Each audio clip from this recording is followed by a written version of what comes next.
For me, I go outside the war country, but the war stays here in my head. Not everyone is going to have PTSD. Truly believe that we can handle it.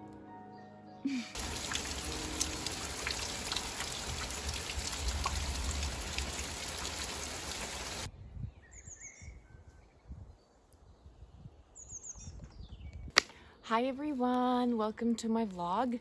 It's been a long time since I posted a video, so today I'm going to talk about why. This video is going to be about PTSD and how I fought with PTSD and what to do and what can really help and what helped me in my situation.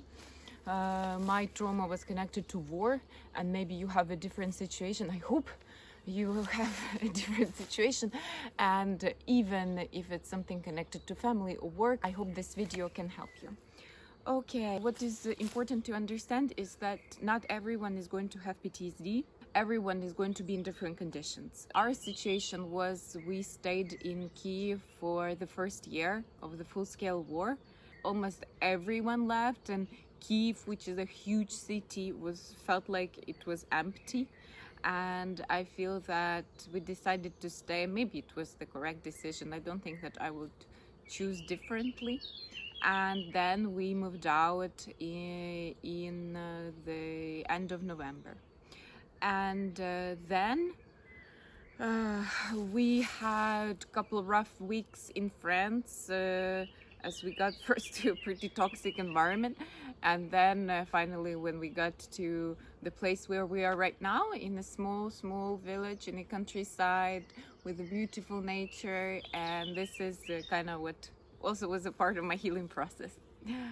Okay, so this is not going to be a video about what is PTSD, but mostly how I faced it. I'm in a risk group, if I can say that way. My grandma has a clinical depression for almost 9 years, and for me it's heartbreaking to see her like that, but it's also a big motivation, as I know that I'm kind of at risk genetically, and it's not my first PTSD, so I kind of already knew that I have to do something.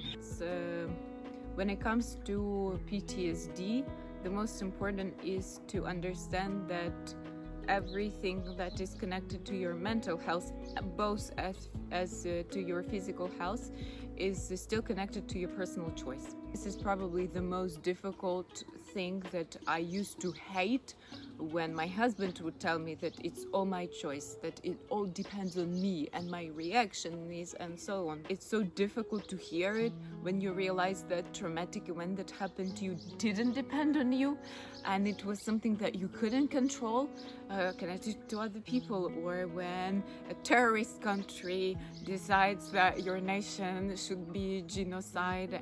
But I think this is the first step. And for me, the first book that I read during the war was the book of Viktor Frankl about the concentration camp. And I'm a very emotional person, so I would consider it twice reading something about concentration camp. And especially there's famous book about Anna Frank, and I can't read it because this is too emotional for me and it makes me feel depressed. And this book I really encourage even the most emotional person to read, because he's a psychologist, he's a doctor, and he was already a doctor at the time, if I'm not mistaken. And his book is divided into parts. The first part he kind of explains without too dramatic pictures what was really happening and what were the conditions. And the second part of the book, he analyzes the choices the people made as a doctor, as a psychologist. And for me, it was very important not just to view and to see the experience of the person in the concentration camp, but to read those thoughts of a professional, of a doctor, and the person who also experienced such a traumatic event. The good news is that PTSD is not a life sentence, and It's sometimes difficult to hear it when you go through it, and there's people who tell you that it's going to be okay, it's going to get better, and you're like, no, it will never be better.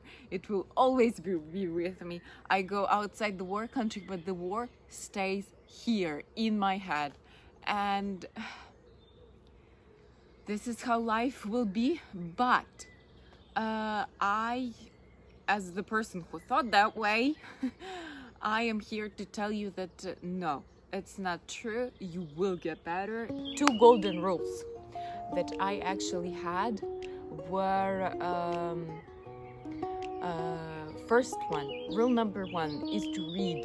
Try to find information, and for me it's the key, because even if I just read and not and if I don't find the right information, or if I just read something that is kind of useless, still it's not useless, because what you do is you act. You have to do something. And reading, usually I try to read about the topic. So if I have some horror dreams, I try to read about horror dreams and so on.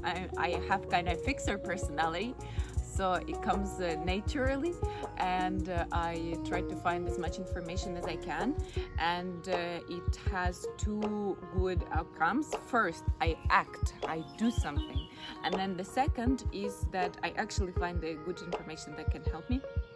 So consider reading books or workbooks or just articles or anything technically.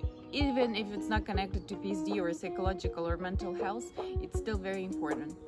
And the second golden rule for me is to move. Physical health is super connected to your mental health, and even if you feel so depressed, like not getting out of bed, still move. Move your fingers, move your head, move your legs. Moving is very important, but I really encourage you to start with those 2 things. And the third thing that really helped me, it was of course my faith, or a lot of people like to call it religion. I believe in God, and I think that it really helped me to go through this, as I may say. I would pray and I would read scriptures, and again, it's the same kind of first 2 rules. Reading as you read scriptures, and praying is so important, not just for your spiritual health, but it's also when you verbalize your problems, your feelings. This is what you do with your personal therapist. And, I also have other things that help me, but I don't think they are the deal breaker, I'd say, because I think that you can definitely deal with PTSD without them. I had personal therapy. If you can, yes, go and get a psychologist, and if it's a good psychologist, this is going to help you. But if you can't afford, if you can't find a professional psychologist, then I think it's all right. You can deal without it if you can verbalize your feelings and if you can find the right information. And this you can do for free. Use ChatGPT to help you. Try to write your diary. This is what I did also. And so I think you can definitely get through this without a psychologist. Another thing that helped me was work. And I love my job. I'm a teacher. And even during the most difficult time, for me, it was so important to continue working, even when I didn't want to. Remember, I promised myself that, okay, I'm going to work, and even if it's going to be difficult, I'm going to try to do everything so those children, those students won't think about war, at least for 1 hour of my lesson. And this really helped me. One more thing that really helped me, maybe it sounds funny, but Turkish series. Most of them are extremely dramatic, and maybe it sounds ridiculous, but when I was watching Turkish series, it was always helped me to defocus from my own problems and also understand that, well, yeah, there's so many traumatic things, but in Turkish series, there will always be more traumatic things than in my life. So it kind of made me laugh. So I'd say that this was the thing that helped me. Comment down below what film or what book.